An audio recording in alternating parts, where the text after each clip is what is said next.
호수 아래에는 여러 마리의 악어가 잠복해 있었습니다. 결혼 6주년 기념일에 남편이 물에 빠져 실종된 후 아내는 거액의 보험금을 받았고 남편의 절친과 결혼했습니다. 다정했던 아내는 왜 갑자기 냉정해졌을까요? 남편의 친구와 가까워진 이유는 단순한 우연일까요? 아니면 계획된 범죄일까요? 정말로 남편은 악어의 입속에서 생을 마감한 것일까요? 17년 동안 묻혀있던 이 사건 뒤에는 어떤 더러운 비밀이 숨겨져 있을까요? 여러분 안녕하세요. 미스터리 수사국에 오신 것을 환영합니다. 오늘 소개해드릴 사건은 악어 호수에서 사라진 남편입니다. 2000년 12월 16일, 당시 31살이었던 마이클 윌리엄스는 아내 데니스 메렐과 결혼 6주년을 맞이했습니다. 아직 동이 트기 전 마이클은 오리를 사냥하러 나섰습니다. 결혼기념일을 축하하기 위해 오리를 잡아오겠다는 것이었죠. 그는 집에서 차로 1시간 거리인 세미놀 호수로 향했고 오전 중에 돌아오겠다고 아내에게 약속했습니다. 저녁에는 친척과 친구들을 위한 식사를 준비하고 다음날 하와이로 떠날 계획이었습니다. 하지만 시간이 지나도 마이클은 집에 돌아오지 않았습니다.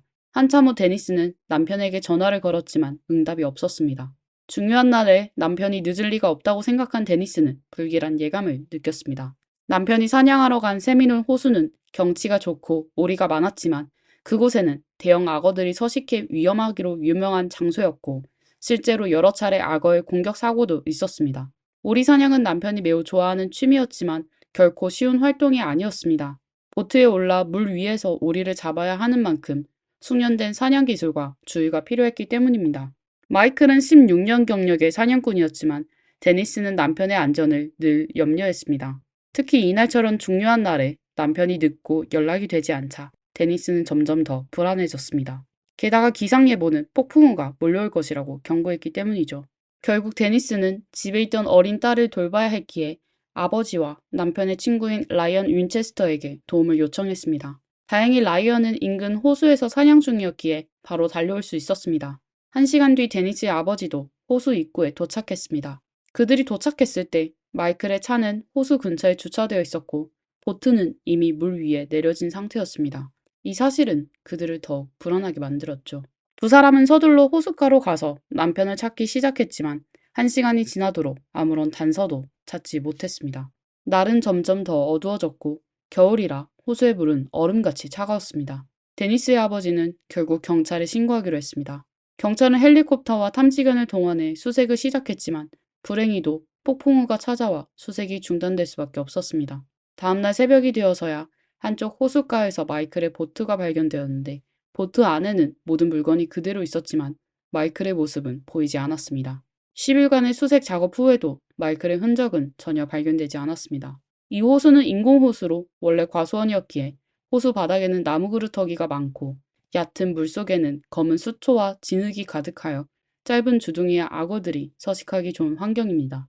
진정으로 오리 사냥을 좋아하는 사람들만이 이곳을 찾죠. 경찰은 혹시 마이클이 오리를 쫓다 배가 나무 그루터기에 부딪혀 물에 빠졌고 악어에게 먹힌 것은 아닐까 의심하기 시작했습니다. 만약 마이클이 물에 빠져 바닥으로 가라앉았다면 수초에 얽혀 수면 위로 떠오르지 못하고 악어의 공격을 받을 가능성도 높았습니다. 세미놀 호수는 80km에 달하는 넓은 호수이기 때문에 바닥에 가라앉은 마이클을 찾는 것은 희망이 너무나도 희박했습니다. 결국 마이클이 실종된 지 44일 만에 경찰은 수색을 중단했습니다. 마이클이 실종된 지 6개월 후 한 지역 어부가 세미놀 호수에서 한 재킷을 발견했고 그 안에는 오리 사냥 허가증과 손전등이 들어있었습니다. 오리 사냥 허가증은 분명히 마이클의 것이었습니다. 지역 법에 따르면 실종된 지 5년이 지나야 공식적으로 사망이 선고되지만 이 물품들이 발견됨에 따라 변호사의 조언으로 판사는 사망 선고를 내렸습니다. 그러나 마이클의 어머니는 아들이 오랜 사냥 경력을 지닌 만큼 오리를 사냥하다가 갑자기 사라질 리가 없다고 확신했습니다. 게다가 겨울철의 악어는 먹이를 먹지 않는다는 점에서 아들의 실종이 섣부르게 결론 지어질 일이 아니라고 여겼습니다. 의문점이 많았고 어머니는 아들이 분명히 나쁜 일을 당했을 것이라 생각했습니다. 마이클의 어머니는 플로리다 주지사에게 끊임없이 편지를 쓰며 야생동물 전문가들과도 연락을 취했고 자비로 수색대와 사설 탐정을 고용해 사방에 대형 광고와 전단을 붙였습니다. 거리 광고판에도 대형 실종 광고를 게시했고 27페이지에 달하는 사건 의문서를 작성했습니다. 하지만 어머니의 집념은 사람들의 공감을 얻기는커녕 많은 이들의 조롱을 받았습니다. 사람들은 그녀가 아들의 죽음을 받아들이지 못하고 있다고 생각했고, 심지어 마이클 어머니를 가장 차갑게 대했던 사람은 다름 아닌 며느리 데니스였습니다. 모두가 이해하지 못하지만 16년 동안 아들과 함께했던 데니스는 남편이 사망한 후에도 냉담해졌습니다. 데니스는 시어머니가 지나치게 집착한다고 생각했고, 그녀의 행동은 의미가 없으며 본인에게 스트레스만 줄 뿐이라고 여겼습니다. 데니스는 시어머니와 크게 다투었고 그녀에게 말했습니다. 마이클은 이미 세상을 떠났어요. 당신이 세상 사람들에게 마이클이 죽지 않았다고 말하고 싶은 건가요? 당신의 행동은 분명 저와 딸의 사생활을 세상에 드러내는 일일 뿐이에요. 저도 남편을 잃고 조용히 살고 싶습니다. 제발 그만하세요. 더 이상 이 일을 파헤치려 한다면 손녀를 볼 생각도 하지 마세요. 이 말다툼 이후 시어머니와 데니스는 완전히 갈라섰습니다.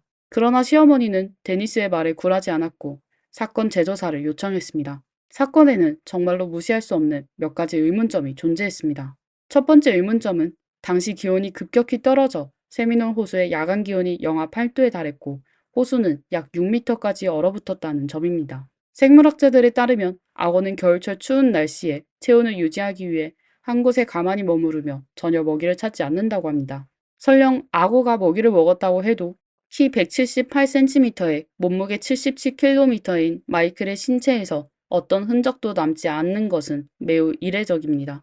두 번째 의문점은 마이클이 실종된 날 밤에 폭풍으로 인해 호수에 강풍이 불었고 마이클의 보트가 호숫가에 묶여있지 않았기 때문에 호수 안쪽으로 밀려 들어갔어야 했다는 점입니다. 그런데 이상하게도 폭풍이 멈춘 후 마이클의 차량 근처 호숫가에서 보트가 발견된 것입니다. 세 번째 의문점은 마이클이 악어에게 잡아먹혔더라도 마이클의 보트는 작동 중이어야 한다는 점입니다. 그러나 발견된 보트의 엔진은 멈춰 있었고 연료도 가득 차 있었습니다. 보트 제작사의 설명에 따르면 마이클이 보트를 운전 중에 물에 빠졌다면 보트는 연료가 다 떨어질 때까지 계속 회전했어야 한다고 합니다. 마이클이 배에 오르자마자 물에 빠졌다는 설명도 납득하기 어렵습니다. 이후 4년 동안 시어머니는 아들을 찾는 일을 포기하지 않았고 그녀의 노력은 헛되지 않았습니다. 마이클은 사람들에게 친절하고 성격이 좋아 원하는 살만한 인물이 아니었습니다. 플로리다주 법 집행기관은 마이클의 어머니가 지속적으로 요청하고 다수의 청원이 접수됨에 따라 사건을 재조사하기로 동의했습니다. 어머니는 경찰에게 내 아들이 사망했을 가능성은 있지만 그의 죽음이 발생한 장소는 분명히 호수가 아니라 다른 곳일 것이라고 주장했습니다. 그러나 사건에 많은 의문점이 남아있었음에도 재조사는 순탄치 않았습니다. 이때 마이클이 생전에 가입한 생명보험이 경찰의 주목을 받았습니다. 경찰은 마이클이 사건 발생 직전 2004년에 100만 달러, 약 14억 원 상당의 생명보험에 가입한 사실을 발견했습니다. 보험 수혜자는 아내인 데니스였으며 경찰은 데니스를 조사 대상으로 삼기로 했습니다. 마이클과 데니스는 어린 시절부터 함께 자랐으며 고등학교 때부터 서로 알던 사이였습니다. 학교에서 마이클은 학업 성적이 우수했고 미식 축구팀의 주장으로 많은 여학생들의 우상이었습니다. 데니스는 키가 크고 아름다운 외모로 치어리더 팀의 주장 역할을 맡아 둘은 매우 잘 어울리는 커플로 보였습니다. 두 사람은 고등학교에서 자주 접촉하며 연인이 되었고 당시 그들은 겨우 15살이었습니다. 데니스에게는 또 다른 남사친이 있었는데 바로 사건 당일 데니스를 도와 호수로 찾아갔던 라이언이었습니다. 이 셋은 학교 시절부터 절친한 친구였습니다. 이후 마이클과 데니스는 같은 대학교에 입학했고 친구인 라이언은 고등학교 졸업 후 보험 중개인이 되었습니다. 대학교 졸업 후 마이클은 부동산 분야에 뛰어들었고 데니스는 회계 일을 하게 되었으며 라이언도 연인 케이씨와 결혼하게 되었습니다. 두 커플은 오랜 기간 친밀한 관계를 유지하며 함께 식사를 자주 했고 심지어 같은 시기에 집을 구입하고 같은 날 결혼식을 올렸으며 거의 동시에 자녀를 낳는 등 우정과 사랑으로 맺어진 모습이 부러움을 사곤 했습니다. 마이클이 가입한 보험은 모두 라이언의 추천으로 이루어진 것이었지만 사건 당일 라이언 부부는 모두 알리바이가 있어 경찰은 다시 수사 방향을 잃게 되었습니다. 결국 증거가 부족하여 경찰은 사건을 다시 종결할 수밖에 없었습니다. 사건은 이대로 끝나고 마는 것일까요? 그렇지 않았습니다. 마이클이 실종된 지 17년이 지난 후 사건의 전환점이 찾아왔습니다. 2017년 라이언이 데니스를 납치하려다 미수에 그쳐 경찰에 체포된 것입니다. 그렇다면 왜 라이언은 데니스를 납치하려고 했을까요? 알고 보니 마이클이 실종된 지 6년 후 2006년에 라이언은 이혼했고 비밀리에 데니스와 재혼하여 함께 살기 시작했습니다. 두 사람은 마이클이 생전에 남긴 다른 집으로 이사하여 부부로 지냈습니다. 하지만 이 결혼 생활은 겨우 6년 만에 끝이 났습니다. 결혼 후 두 사람은 자주 다툼을 벌였고 싸울 때마다 라이언은 데니스를 때리곤 했습니다. 데니스는 마이클에게 공주처럼 사랑받아 왔기에 라이언의 폭력적인 행동을 견디기 어려워했고 결국 2012년에 이혼을 신청했습니다. 그러나 라이언은 이를 받아들이지 않고 3년 동안 지속적으로 문제를 일으켰습니다. 2015년이 되어서야 법원은 두 사람의 이혼을 확정지었습니다. 라이언은 끊임없이 데니스를 찾아가 괴롭혔고 과거의 일을 생각하며 밤잠을 이루지 못했습니다. 바로 이것이 마이클 실종 사건의 진실이었습니다. 지역 법에 따르면 부부는 서로를 고발할 수 없기 때문에 그들이 부부로 남아있는 한 마이클 사건에 대해 서로를 증언하는 일은 불가능했습니다. 하지만 이제 두 사람은 이혼했고 이로 인해 라이언은 안전함을 잃고 데니스가 언제든 자신을 고발할 수 있을 것이라는 불안감에 휩싸였습니다. 그래서 2016년 8월 5일 라이언은 데니스에게 전화를 걸어 할 이야기가 있다고 했습니다. 그러나 데니스는 전화를 받지 않았고 결국 라이언은 총기를 챙겨 데니스의 차 뒤에 숨어 그녀를 위협하며 움직이지 마. 조금이라도 움직이면 쏴버릴 거야. 라고 협박했습니다. 결국 데니스는 라이언을 설득해 총을 내려놓게 하고 자신이 경찰에 신고하지 않을 것이라며 안심시켰습니다. 라이언은 마음을 가라앉히고 그곳을 떠났지만 데니스는 큰 충격을 받았습니다. 생명의 위협을 느낀 그녀는 라이언이 떠난 후 바로 차를 몰고 경찰서로 가서 신고했습니다. 라이언은 체포된 후 데니스를 전혀 신뢰하지 않았습니다. 변호사는 라이언에게 데니스가 납치 사건의 세부 사항을 경찰에 적극적으로 진술하고 있으며 유죄 판결을 받을 경우 최대 20년의 징역형을 선고받을 것이라고 전했습니다.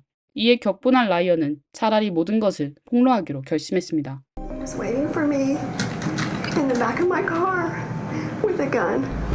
He grabbed the steering wheel. He shoved the gun in my ribcage, screaming profanities uncontrollably at me. I will never be the same. I would never wish this on anyone. 그리하여 라이언은 10년 전 마이클 실종 사건의 모든 진실을 경찰에게 털어놓았습니다. 경찰에게는 뜻밖의 수확이었고 마이클의 실종이 철저히 계획된 음모였다는 사실이 밝혀졌습니다. 1997년 10월 13일 네 사람은 함께 콘서트를 보러 갔습니다.